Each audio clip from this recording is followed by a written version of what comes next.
Саламатсыздарбы коллегалар, Zipcrate'ти колдонуу боюнча көрсөтөйүн.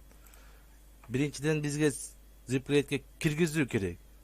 Жана ошондой эле Zipcrate'тен отчет чыгаруу. Билебиз, бекер иштетүү боюнча Zipcrate'те 100 гана адамды киргизүүгө болот. Эгер сиздер 1 жылга 500 сом төлөсөңүздөр, Zipcrate'ти каалаганча бир мектептен каалаган мугалим бардык окуучуларды киргизип иштесе болот. Мисалы айта турган болсок, мына биздин Zipcrate'те 5 класстан баштап 11ге чейин бардык окуучуларыбыз кирген.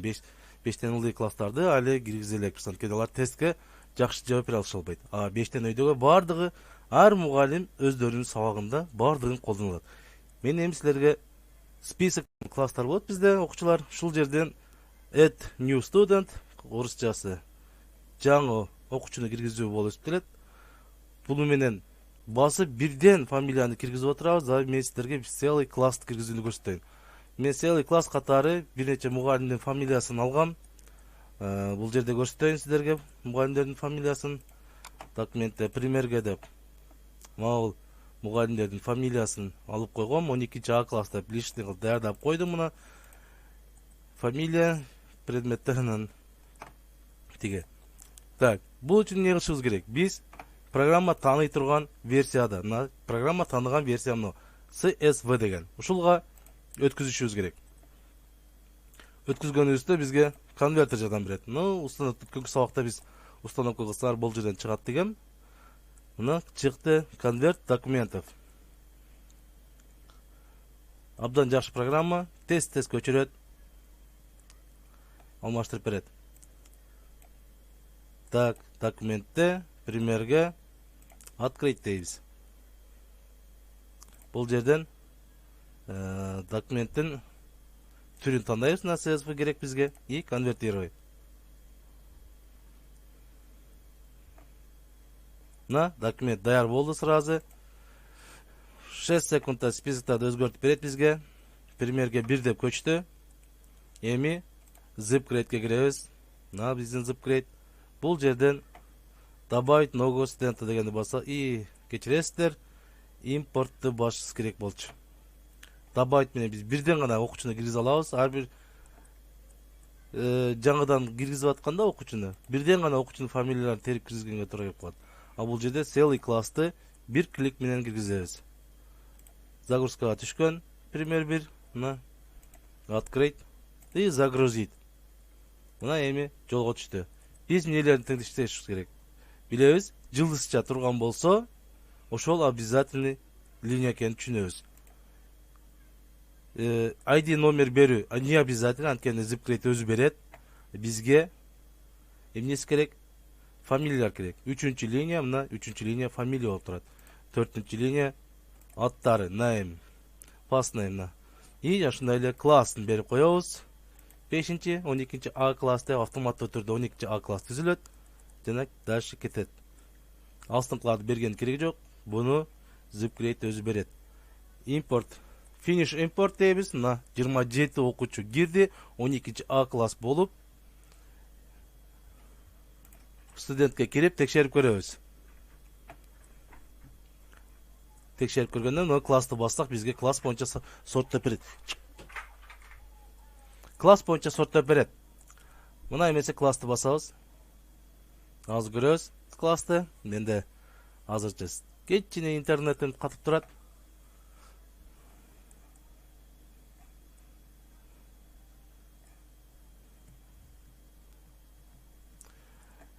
Zipcrate'дин эң жакшы жагы текшергенде абдан сонун. Бир күндүк мээнетибизди 15 мүнөттө текшерип коебуз. Анан бул эле тиги эле деген нерсени Zipcrate билбейт. Бардыгын тең чакырып берет. Бул анын баласы, бул айыл өкмөттүн баласы деген болбойт. Мына эмесе мына автоматтык түрдө берилген ID номерлери жана ошондой эле фамилиялары мен алмаштырып алыпмын. Аттары жана фамилиясы и классы. Көрдүңүздөрбү, урматтуу коллегалар? Бир клик менен 27 окуучуну киргиздик. Ар бирин жазып, башынан обновить этип отургандан көрө бардыгын бир киргизип, бир обновить этебиз. Ушундай эле жол менен кайта обратно отчетторду чыгарабыз. Мына азыр эми отчет чыгарганды көрсөтөбүз. Бул жерде бир нече класстардын отчету бар.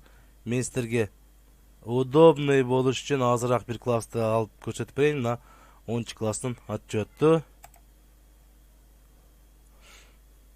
10 классына bunun өзүнүн бир көчүрүп алып туруп 10 класстардын билим деңгээлин көрсөтсөк болот. Бул жерде көрүп турасыздар, 85тен жогоруга чейин алышкан.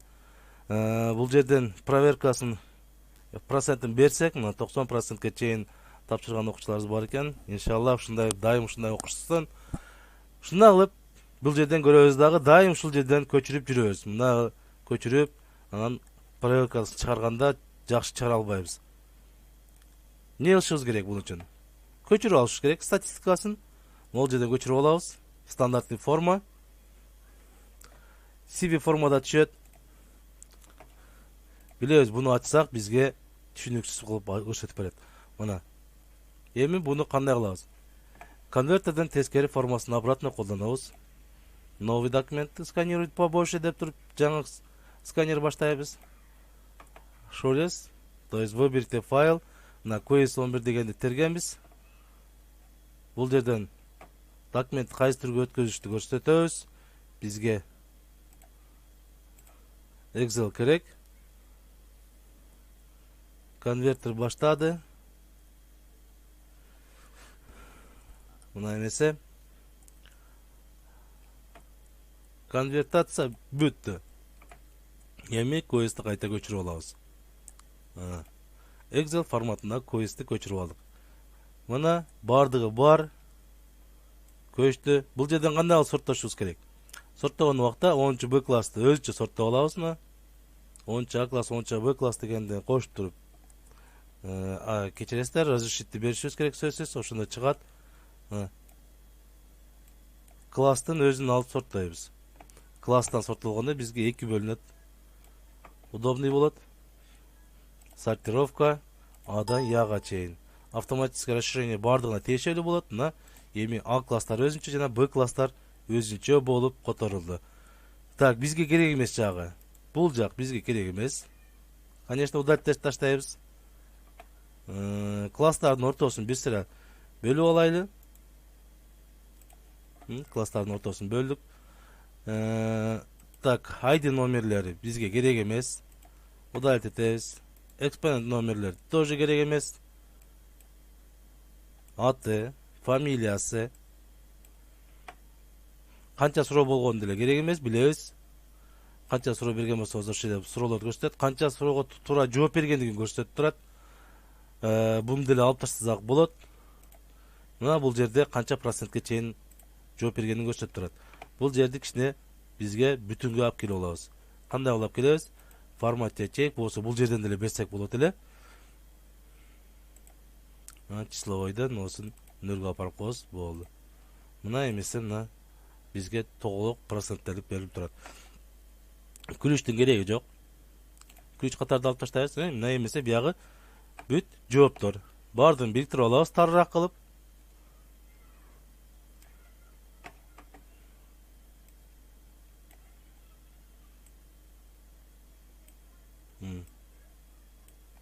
Тарыраакка бириктирип алабыз. Эми 10 суроодон бөлөбүз. Бул жерге кыргыз тил жана кичине кененирээк кылып туруп боеп койсок болот. Бөлөк түстө. Жана ошондой эле кийинки 20 суроо. Бул жерде эмне болот? Орыс тил болот. Ошондой эле орыс тилден кийин англис тил.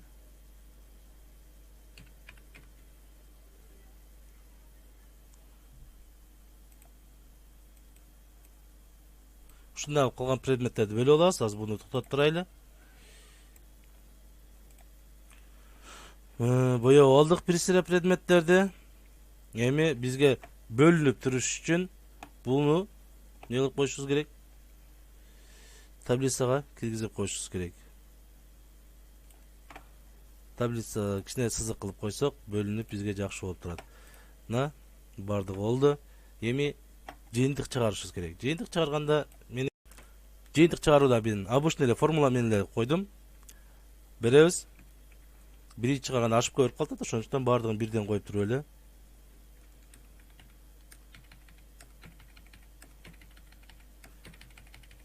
Суммировать этсек болот. Бирден тандап койсок болот. Бунун көптөгөн түрлөрү бар. Баардыгын жалпылап койсок болот. Эми ошибкасы жок болуш үчүн ушундай жооп бердим. Бул коюлган соң буну жалпысын 10го көбөйтүп койдум. Ошондо бул катардын мен үчүн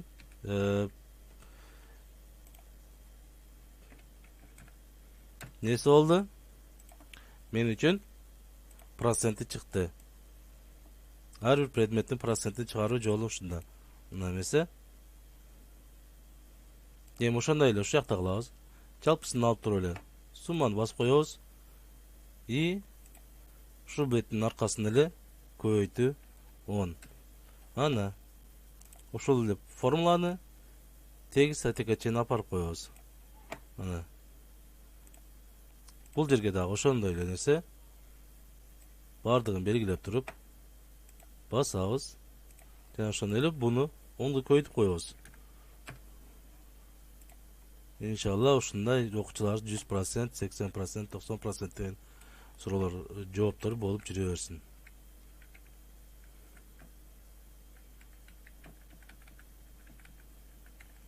Так. Ушундай кылып аягына чейин барабыз азыр.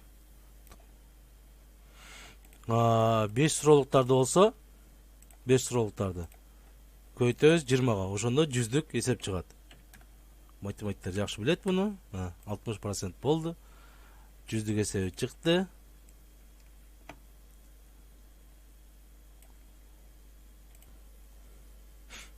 Мына эмесе бардыгын даярдап алдык. Көргөнүздөй ар бир предметтики өзүнчө болду. Эми класстарды бөлүп туруп, бөлөк айдап койсок болот. Мисалы, бул классты бөлүп өзүнчө экинчи бетке өтүп туруп, ошондой эле башкы биринчи катарын өзүнчө копировать этип, түшүнүктүү болсун буларга да десеңиз, вставить этип коебуз. Мына бардыгы түштү. Мына ушинтип эки классты тең ырастап алдык. Мындан кийинки жолду билесиздер. Кадимки эле печатка айдоо жолу. Мына параметр страницага киребиз дагы. Альбомныйга жаткызып туруп,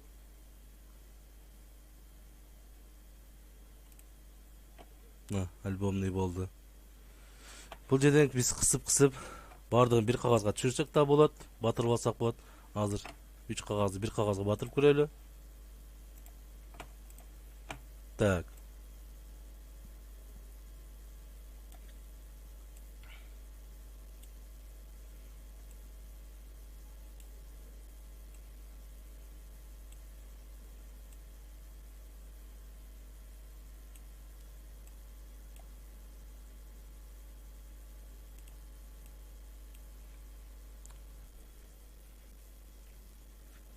Так. Эми печатка берип көрөлү. 30 суроого чейин кириптир. 2 кагазга жөн эле баткыдай 65 суроо дейт.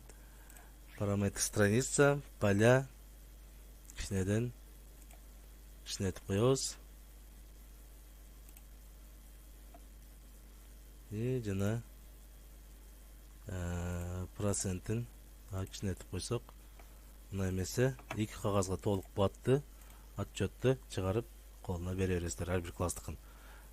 Урок, ар бир урок боюнча дагы кыргыз тилдер, орус тил, чет тил өзүнчө, фамилияр бардыгы даяр. Ишиңиздерге ийгилик, катталууну унутпаңыздар. Чоң рахмат.